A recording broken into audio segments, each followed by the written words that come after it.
Well, hey everybody.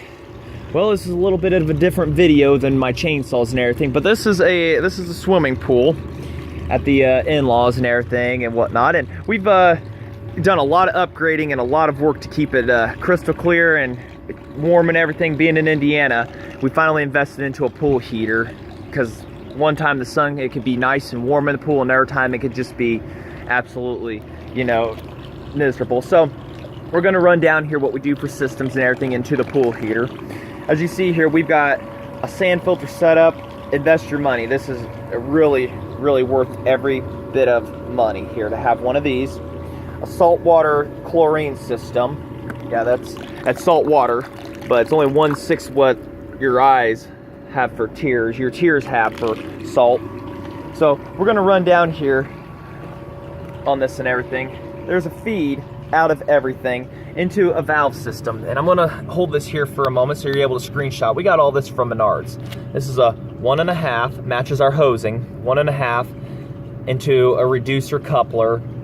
Another looks to be a male fitting, and this is all PVC glued into a what does that say, a 3/4 inch valve and into a 3/4 barb, and this is all 3/4 tubing. This is the feed line. You can feel a difference between them, which we'll get to where the heater is at, and we're having to play with everything here. So there's your feed to it, and we'll get back to that where it leads to. PVC piping 1.5. This valve right here is used to restrict the flow to force it to go through the heating system, and you're going to need that. And the good thing about this over here, it has a pressure gauge on it. It tells us everything, so we're not over pressurizing. So, and then we've got a return to pool, which is all 1.5 in the exact same setup as that other one. So you're able to take that screenshot right there of everything and hopefully get that set up. So that's returning back, and this is restricted to help up there slow its flow down too. This just helps keep it fed, and this helps slow it down to make sure you're getting the most out of the heater system. And this is the first time we've run in. You can feel a difference holding it. I don't own an infrared, but you hold that, it's cool and it stays cool. You hold this and it stays warm. So this piping for 100 foot was $18 from Menards. And it says right there what kind it is. They have it outside in the rules and everything. So we'll go to the feed here, and we've dug it and put it underground for mowing. So we'll go around here. And I know this is gonna look a little ugly, but we're still perfecting it. So it's underground. There's two 90-degree fittings under there to help it angle up. And we've got the feed all the way up and into the feeder system. And now we're gonna show you the pool thing, which this is where we got it from.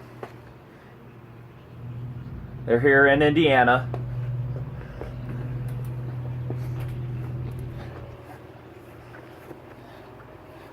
I think this is a 2 foot wide, maybe by 10. As you can see, our setup up here feeds into, and it has a little restrictor thing in there with a hole in it for whatever reason. We may see about blocking that off, but feeds all the way, all 10 foot, comes back over, and then feeds. So it's actually got 20 foot of travel here.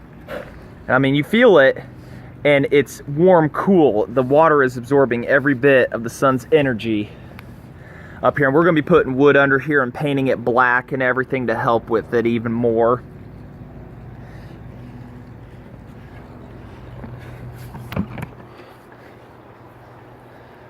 And then we've got our return, which I may have to shorten this a little bit, but you definitely feel a difference. Just cool water, and that's just warmer.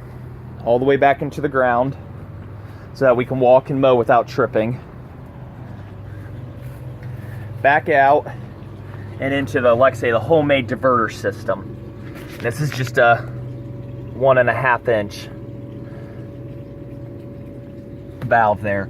And then this is just all 1.5 inch also. And there's some part numbers here. We'll get it to zoom in for you. Part numbers for all that.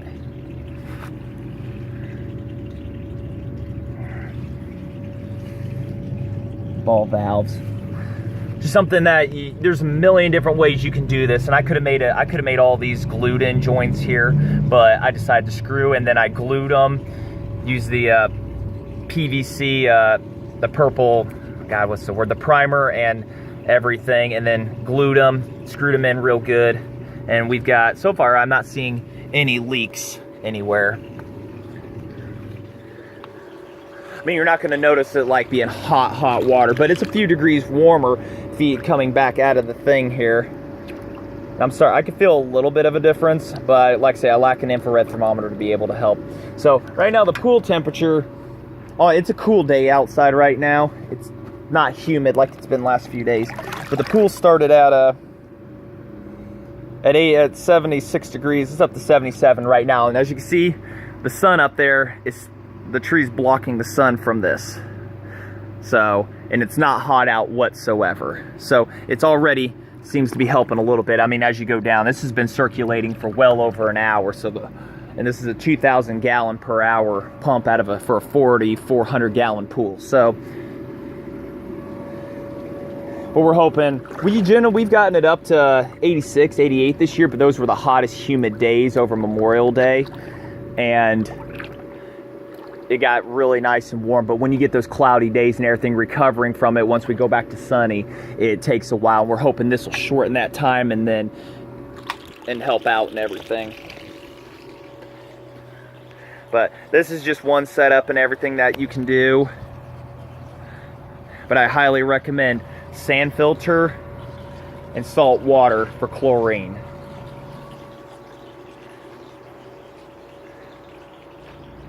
So it just runs right up to there.